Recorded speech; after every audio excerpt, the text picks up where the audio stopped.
There's a lot of talk about security these days. We'd all like to find some peace and safety. Try the Tijuana Slough National Wildlife Refuge and its associated park system. The southwesternmost corner of the United States is one of the most peaceful and unique places in our country. In this fertile zone between land and sea, hundreds of species find security, including humans. Salt marsh plants purify the water. Songbirds fill the air. Tidal fish nurseries replenish the sea. Of total renewable ecosystem resources on our planet, fully 42% issue from wetlands like the Tijuana Estuary. This vast expanse of grasses and shrubs is one of the largest wetland ecosystems left on the Southern California coast, a veritable life support system. You, American taxpayers, paid for this life support security.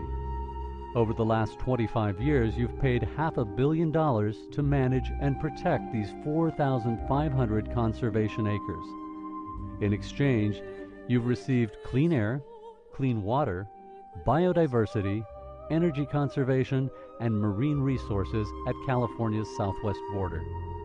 These are your security. You paid for them. Today, the federal government has a different sort of security in mind.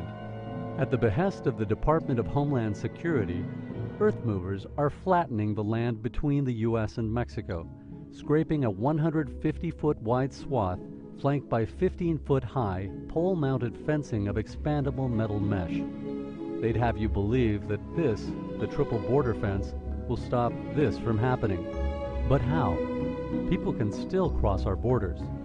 They can go over the fence, under the fence, around the fence. If people want to get into the United States badly enough, they will get in. Look at the immigration figures. People who want to get into America still find a way. Without being effective, the triple border fence has cost you, American taxpayers, roughly $60 million thus far. But walling off our Southern California border exacts additional costs that are much bigger than any dollar amount. It is forcing us to sacrifice our quality of environmental protection, our quality of air and water, our quality of international relations. Chink by chink, the fence is breaking down our quality of life. The Department of Homeland Security intends to extend this fence, which isn't working, right through the conservation lands to the ocean. How much will it cost to get more non-security? At least $57 million. But that's not all. Those are just the upfront costs. The construction of the triple border fence has already created environmental disaster. What will be the consequences of the plan to fill these coastal canyons? Where will the water go? Will people not drown if the federal government dams these canyons? For construction, the agency plans to use sandy soil, which local authorities ban for use in development. What will contain the sandy soil? And all of that dirt will come out and fill in, the riparian part of the valley where all the willows and the least bells vireo live, and then it'll very quickly find its way down into the salt marsh where the clapper rails live, and then finally into the tidal channels where all these shorebirds that we see forage and the least terns forage. So it'll have huge effects on every element of the river system, the river valley and the estuary and eventually the tidal channels. So it's just a really foolish idea. It has dreadful impacts and totally avoidable impacts. What will be the cost of destroying the last remaining undeveloped coastal mesas in Southern California? 10,000-year-old archeological sites will disappear. Sensitive plant and animal species will be profoundly impacted.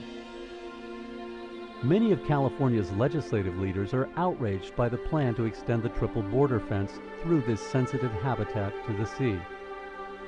Since the mid-90s, when the proposal for a triple fence was first made, and particularly when we reached the stage where the only portion left was the last 3 or 4 miles going toward the ocean, that would have to go through the Tijuana Estuary, the Tijuana River Valley, all of that very sensitive habitat land.